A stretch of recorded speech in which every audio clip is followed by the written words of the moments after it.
It's always a joy when the Collingwood coach joins us in the studio, and he's done just that. Craig McRae, lovely to see you. Good to see you, Andy. Daisy. At what point, I don't know whether you've even asked him this, but at what point of that ball's flight did Brodie Myercheck decide, I'm going to try and kick this goal? I actually asked him that at training yesterday. And what did he say? I said, how do you come up with a decision? When do you decide you're going to kick that ball out of the air? And he goes, I don't know. And then, but he actually looked at the footage. It gets touched beautifully onto his foot, He kicks more goals on the goal line than anyone, doesn't he? Like every week there's at least two or one. He's a goal line kicker.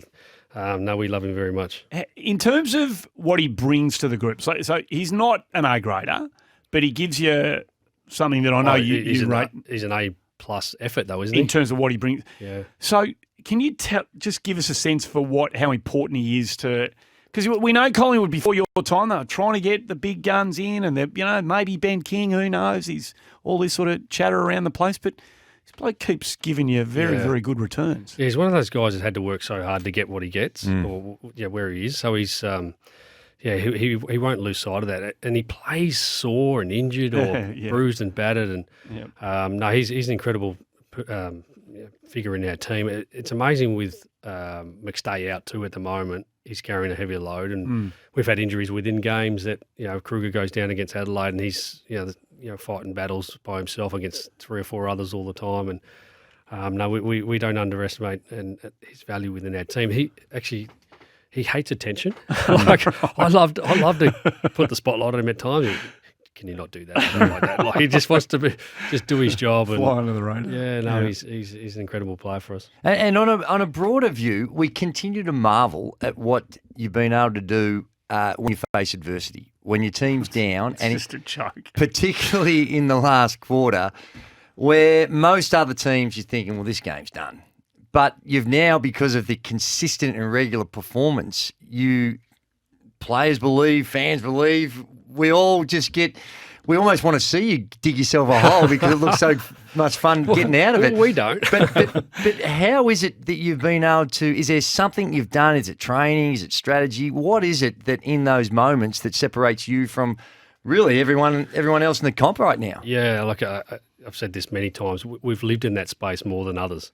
So we review it probably potentially more than others. And even at training yesterday, we're doing a drill. It's a game drill. I said, all right, you're both behind. You got to go. You got to score. Let's go and work it out. And we practice it, week after week. But I think right now, ultimately, you get to that stage in games and it's close. I think the opposition know too. Right, we're going to come. And our GPS data in the last quarters is something we take great pride in. And I keep fueling the group. Hey, we've done the work, and you know what to do. Let's get to work. Well, as a coach, you're showing your players that last quarter, and you get to practice and all those things that you mentioned. But you always, to me, ask the question: why can't you reproduce those same GPS data, that same stuff when you're probably fresher, more alert, when in the first quarter or the second quarter? It's a really good question. Someone actually, one of the, here we go. Yeah. Great question, guys. He's on fire today. Come on.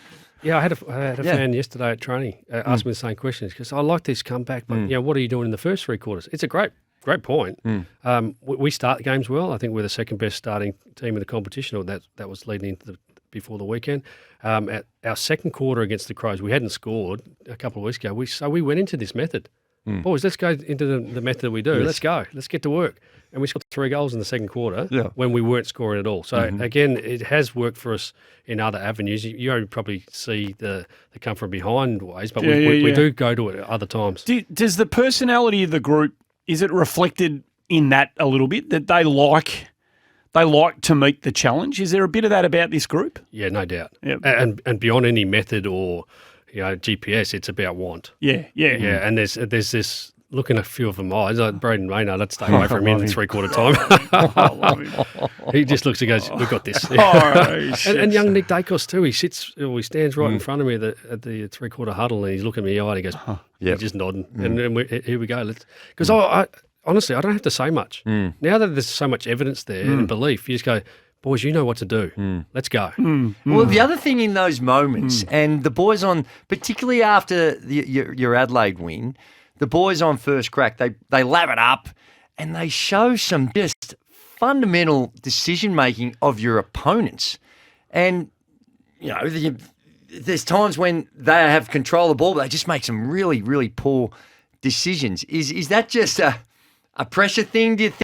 It's hard to speak for the opposition, but is there something you're doing that makes them make those types of decision-making errors? Well, what I can't comment on, like you said, that what others are thinking and doing, but I know those situations present itself for us over and over again in last year, and we did review it, and even the game against St Kilda when we conceded 3 goals in the last 3 minutes of the game. Almost blew it. It almost blew it.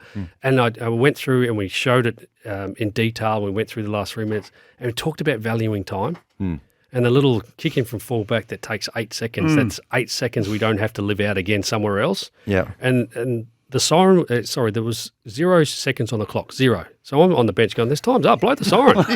It's done. What are we still here? And the ball goes up in the air from the boundary, the umpire throws it up, and Billy Frampton's in the ruck, and he actually puts his arm around the shoulder. And you pause, you go, there's a free kick in that. You go back and watch that St Kilda game. Yep. So that's a shot on goal on the siren potentially. Didn't happen. Could have been maybe, you argue here or there.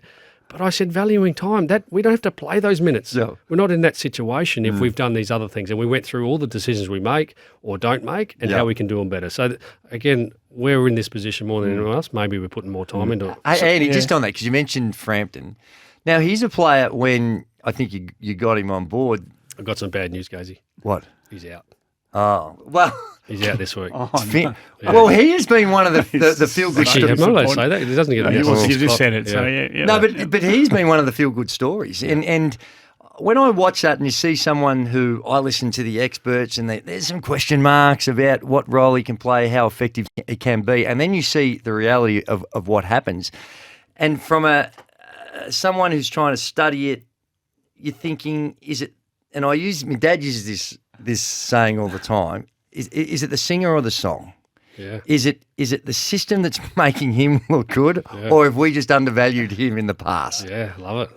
I might use that one. I like Feel that free. one. It's the old man. It's not me. You go watch Bruce Springsteen. He's a performer. Wow, he's not a great singer, boy, but you're just enthralled for 2 or 3 hours. Yeah, he's got some good tunes, though. Yeah. Well, I've never heard Billy Frampton sing. But, but you know what I mean? Have you heard Peter Frampton sing? But is his success, do you just think it's the right method that you've put in place, or is, like I said, do we just misread his skill level? Well, I'm a big believer in being supporting players and backing them in. Show us what you can do, and just give them the belief before they've potentially got it themselves. Bobby Hill plays his 50th game this week against GWS, and he has been down on a little bit of form. And I said, "No, we got you, mate. We got you. We got you back. Go show us what you can do." To a certain level, but I think Billy's one that's been craving opportunity. He's been playing well at VFL or SANFL last year, and he craved opportunity, and we're now throwing him in the ruck. Well, we were. What's he done? What's wrong with him? He's got a slight groin injury. Okay. Missed a couple of weeks. Did it at training yesterday, unfortunately. Shame. This is so hard, this coaching. Mate. Yeah, it's so hard. Just start penciling blokes in and putting them on the whiteboard. You got to take the name off. You mentioned Nick. Now, there's some things we obviously occasionally just have to talk to you about, Nick Dacos. How did he pull up? What conversation? We all knew it was going to come. Like, you can't keep playing the way he plays at the level he's playing at without the rest of the competition saying we're going to stop this. We can't let this happen anymore. Or try and come up with a system. That was as vigorous as anyone's tried. We all saw it. How did he cope with it? How did he pull up? What conversations have you had, if you've had any, with him in the wake of that game? I actually thought it gave us all energy. I really did. I thought that tactic actually united us. And I'm not into bullying or whatever you call it, what I call it, but bravado. We want to protect our own, and so this is not the first time this has happened to one of our players, or it's going to happen again. So we want to look after and support. I think guys like Braden Maynard just go, okay, I hope this comes today, and then it ignites him, and then. Yeah. But I think it's Umpire Appreciation Week. I think this week. It is. Yep, Can I give a shout out to Matty Stevic? One of the more experienced umpires. What a great job. If you look at that when it was the spot fire was coming up, he just plays a free kick. And rightly so. I think he might be elbowed Nick in the back at the ribs, behind the play. And it just stopped. You just notice it just petered out after that because no one wants to give away free kicks. And that's my message. Hey, let's stand up for each other where we need to. If there's one of them, there might be two of us, whatever it looks like. But don't give away free kicks. No. No tackle to ground. Don't grab people around the throat. Like nothing that would cause a free kick. But well done to Matty Stevic. Yeah, no, it's a really good point. He's a top shelf umpire and has been for a long time. So we watch that and we have a chat about it and we go, what's the point? Don't do it. It's just a waste. It doesn't count for anything. The kid ends up getting the second most disposal. It didn't really hurt him. Did it physically knock him around? Like at the end of the day, does he walk away from that feeling a bit sorer than he might at the end of a normal game? No, he didn't. No. Can I make comment on you asked the question, did you talk to him and whatever? I did. I got him on my couch yesterday. If you get a chance, a Collingwood supporter, watch the last minute of the game. And this is what we love about Nick.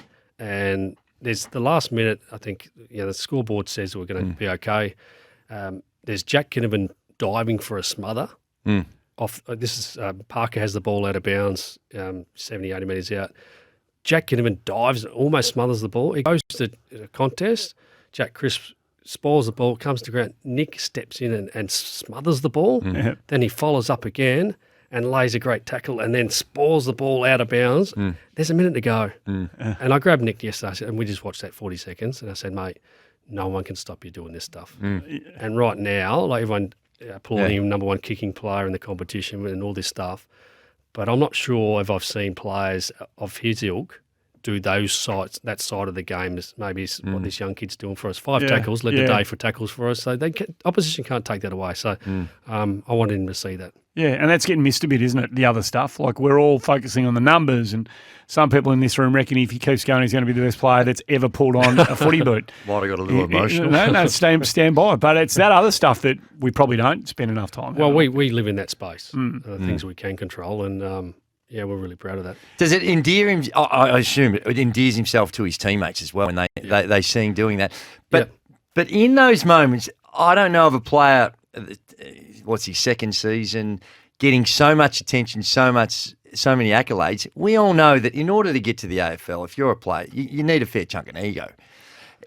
Does anyone, do you sense that maybe that too much attention's going to him and perhaps that you're not dispersing the credit wide enough and that can put some players off a little bit? I haven't seen that, guys. No, I haven't seen that. But I lived 25 years of friendship with Justin Lepage. I know what you're talking about. there you go. You know with that answer? No. Leopard.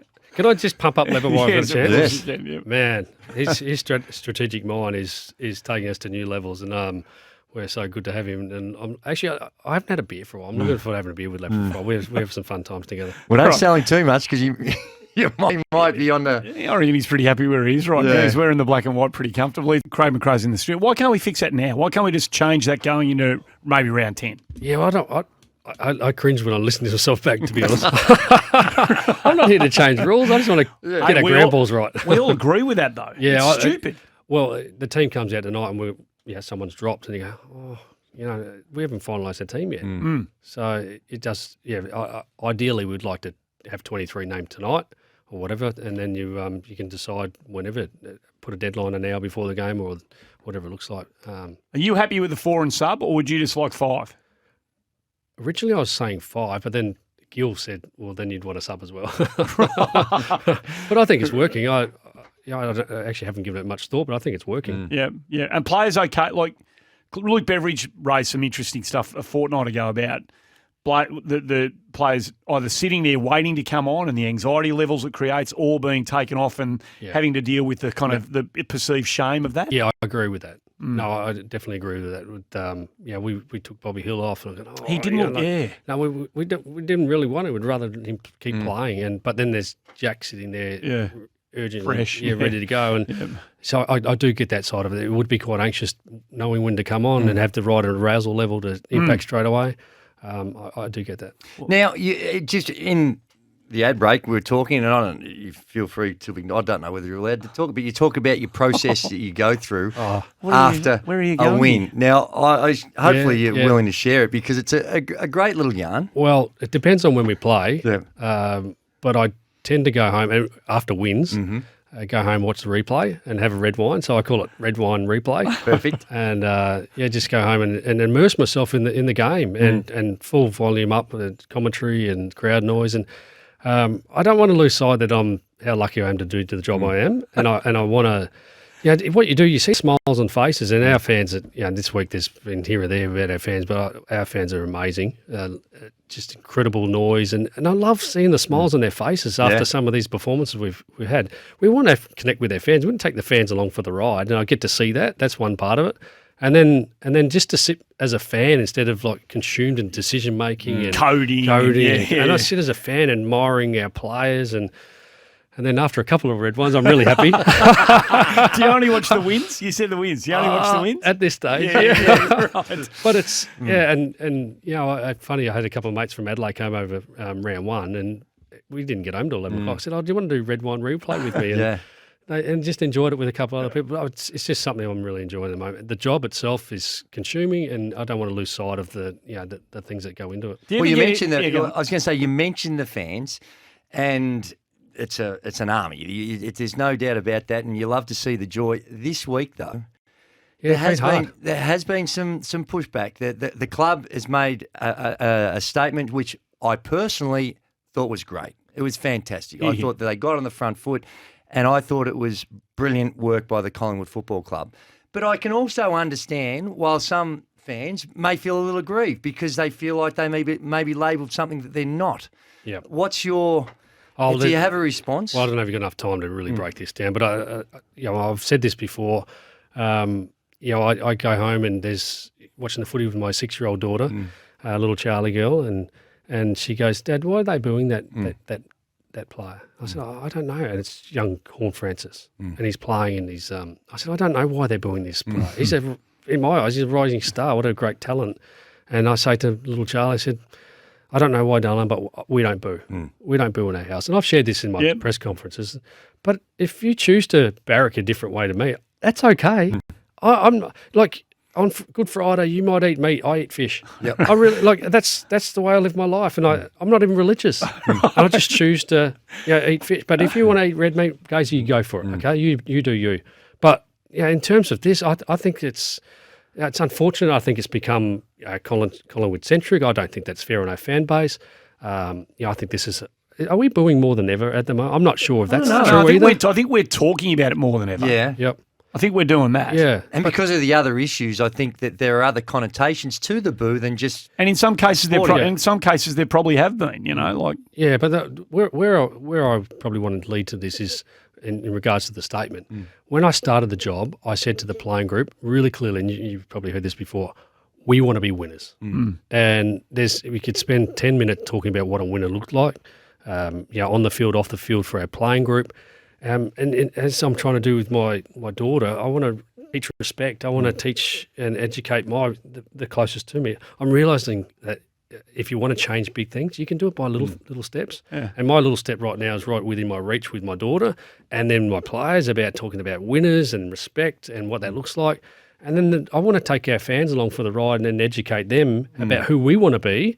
Again, you eat red meat, we'll eat fish at Good Friday. Like you do you. Yep. But right now, for us, we want to respect the champions of the game, and that was all that was. So it's an opportunity to lead nonetheless, and your signature, Craig's, Kelly's, and Darcy Moore's were there.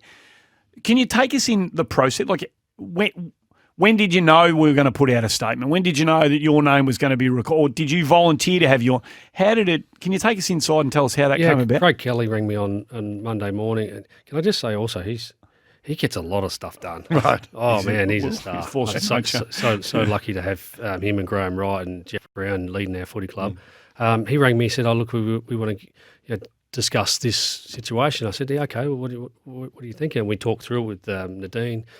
In terms of what message you want to put out. And for me, it was about respect. And like, I want my little girl to cheer for Horn Francis. And we went to Adelaide, Nick Takos is getting booed. I'm going, did I miss something? Like, what are we doing? This is a star of a game. And maybe it's a bit of the tall poppy that we have in our country. But I wanted to say, hey, well, for me being a winner is respecting the champs of the game, and that's the part that I played with them. So, just again, I know I've asked you this before, but I keep getting drawn to Darcy Moore. I find him a fascinating character in terms of where we are and where we're going to go as not just a footy team or a game, but as a kind of community and a sort of society. I find him remarkable. Yep. How much does he front foot this stuff? How much does he drive this sort of stuff? Yeah, look, he's been amazing. We can all see that. I have a high moral compass. I do. I have 5 values. And so does Darcy. We connect on that. Again, you may not, whatever. We're not here to judge that. No. We're just yeah. And I think Darcy. I showed the footage of Darcy shaking Buddy's hand. It was on the back of the paper, and I put that in front of the group yesterday. I said, we play hard. You come at us, we're coming at you. We play the minutes. You want to play against us, you're going to beat us for 120 minutes. Afterwards, I showed the vision of the footage of the handshakes. And then we look them in the eye and we'll say, we'll see you next time. But show the respect, and particularly to champions of the game. The Anzac Day speech of his? Yeah, unbelievable, wasn't it? Yeah, and just from the heart. Yeah. He's an incredible human being, and leading that club really well. The family stuff, like he didn't have to think about that. I don't know where that came from. He didn't need to be. Thanks to the opposition, thanks to the thing. We're here to respect, grow game. We'll see you next time. Yeah. But for him to talk about the families of the service people, that shows a depth of understanding that not many blokes in that position have displayed. Yeah, and then he went to Vic Park and for Nicky Wingmar's thing. Like he has a high moral compass, and he's leading club on and off the field. He's playing great footy too. Have you noticed it? Marking he does. He's going okay. His hands are pretty good. Number one-on-one player in the competition right now. Wow. Yeah, no, I think it's transferring. There was a memo went out to footy clubs last week. I think it might have been about you and your kindred folk, your coaches, and ancillary staff down on the interchange gates and behaviour and. Did you? Yeah, I stepped over the line. No, can I just say I bloody love it. I love the way that not just you, but coaches are embracing the. Did you see my carry on after? No, but I loved it. Ken Inkley's been magnificent. Clarko over in Perth was magnificent when he was doing this, and it's fantastic for the game. And but did you feel like it was? Did you understand why the AFL was sending out? Yep. Yeah, I think there's that element. Adelaide Oval is actually difficult to be on the bench because it's the curved nature of the field. So you have to get up off the steps to be able to see high, and I'm not very high. but that's one element. So I was sort of maybe encroaching on the interchange bench there. But when Nathan Murphy got struck, I'm jumping up and down going, what is going on here? And there's blood. So I encroached a little bit over towards the umpires too. So I was treading carefully on, and maybe remonstrating a bit to an emergency goal umpire who's got no help. Maybe that's where that come from. We're just doing a lot at the moment. We're doing a lot of, no, don't do that, don't do this. We can't have that anymore. We're going to have a rule about this. And you've got to make sure that you're not disrespectful to the emergency umpires who are down there. And we've got to make sure, and that's across the board with any coach that in any sport that operates that close to officials. But to say, you're not allowed to come out from where you sit and you can't go too far out and you've got to stay close to, isn't it good for footy? Don't we find it good for footy to see the coaches down there animated? I love seeing that stuff. I really felt that game, my emotions in the game were probably as high as any game I've coached. Maybe because we lost Kruger early and it felt like the umpires were against us, in terms of the free kicks against whatever. And then there's the other elements of away from home and Cauldron and it was us versus them. I created this massive story in my head. So the emotion was pouring out of me. And, good on you. Yeah, it is what it is, I suppose. What did you make, and do you think that we've got a problem with the fabric of the game with what we've seen with the Van Rooyen situation? I knew you'd ask me this. Well, because you're a master spoiler. You're one of the great spoilers in the history of the game. But you're very pragmatic. You see it, and you can generally find the balance, and you do a very good job, even if you don't want to give your view of sitting on the fence, I might add. So this one here, though, is very topical. You've been an elite player. Now you're different perspective. So you've got a good lens to make a judgment. Yeah. I honestly, and I was chatting to Vossi about this. We as coaches get us to have an opinion on everything. Yep, you do. Every little matter of the game. Is there a time where you're going to say, I really don't care about this, or I don't have a strong opinion about this? This is potentially one of those for me. I've been consuming so many things this week, and I haven't given it the investment intention that maybe others do. And I get you guys talk about all parts of the game, and others are employed to do that. That's not my job to have an opinion on everything, but I've got to say, I'm going to step away from it because I don't have a strong opinion right now Yeah. on this incident. And I haven't watched every angle and listened to every commentary about it either. Am I sitting on the fence? No, you don't have to are, agree. You're allowed to. You're actually allowed not to have a view on everything. No, Andy, it's not good for clicks. Andy. We want to get on the channel. No, I know my wife would think I wish I didn't have an opinion on everything. Hey, how well did you get to know Adam Kingsley when you were at Richmond together? Yeah. Well, we 3 or 4 years working together. He was an assistant coach. I was a footy coach in VFL prior to that. He's got a terrific brain of footy. He knows footy really well, and we go to match committee. Always have a solution for a problem. Really articulate. He's a bit more time in the gym than me. He's got pretty big. Yeah, he's got pretty big. Yeah, it's less time on the arms, I reckon. And, Gee, the shirts too. Oh boy, yeah. He's not the sort of bloke though that when he gets the club polo, he takes it home and washes it in boiling hot water and dries it in the oven. No. Does he? Just to make sure it's nice. He's the opposite actually. For someone that spent that much time in the gym, he would go the extra size. I'm going, what are you doing? You're wasting it, mate. Like, let everyone see it. Did you know? Did you? If you are able to kind of forecast when you did work together to where we are now, did you pick him as being the sort of coach who'd need a stress ball in the coach's box? Was he that tightly wound even back then? Yeah, he's pretty hot. Yeah, right. Yeah. I've watched him on the golf course. He can throw his club. No, but it's a great for him to get an opportunity. He's been a long-serving assistant, as I have. We've done a lot of time, learning the ropes under some good coaches, and I hope he goes well. Not this week, yeah. Your former captain Scott Pendlebury is on a podcast with Josh Giddey, I think, is one of them. Right. He's come out and said had an opinion about broader issues on the game, and just want to get your view on a couple of them.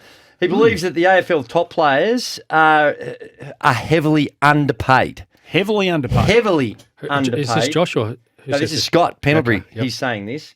And that he runs the comparison. He put forward the argument that if you look at the AFL administration, the top 9 executives on average get more than the top players. So he's using that as part of his argument, not the exclusive part of it, but he reckons that with the competition from other sports that they need more money. Yeah, well, we don't go to watch the coaches. We don't go to the footy to listen to commentary. You go to watch the stars. And I think he's got every right to push that. I think they should be paid whatever value in the game it is. I know there's a big push right now from the new bargaining agreement. It seems like it's going to go up 25, 30%, whatever it is. That's a good pay increase. But yeah, I agree. I think the stars of the game are the reason why we watch it. And the other thing that he mentioned that caught my eye, and if I'm head of the Players Association, I'm not sure I'd be totally on board with him, saying that the length of contracts that we allow are too long. Okay. That he thinks that you can have a longer contract, but perhaps after a certain number of years, it's club option. How does it work in the NBA? They seem to move a lot more. Clearly, they've got avenues to be able to move, but how does their contracts work there? Well, the maximum I think you sign is for 7 years, I think it is. But what you are able to do, the clubs have the right to trade you. You guys don't, in theory. But his overall view was, don't give them a 9-year contract because they're a free agent. Have some rules and regulations about the length of contract. Now, from a league and club perspective, I think, but they'd be going that, yeah, we agree, but I don't know whether the Players Association would be so keen on that idea. Yeah, I think I'm probably on the lesser contract as well for motivation levels. Keep the carrot there for future earnings or whatever, and then the opportunity for the club to, we can't let this guy go. So there's a positive and negative in all that, I suppose. But I haven't given it too much thought other than pay the stars of the game more, and if that's a shorter contract, makes sense to me. Good luck on Sunday. Thanks, guys. Thanks for coming in. Craig McRae, coach of the mighty Collingwood Footy Club.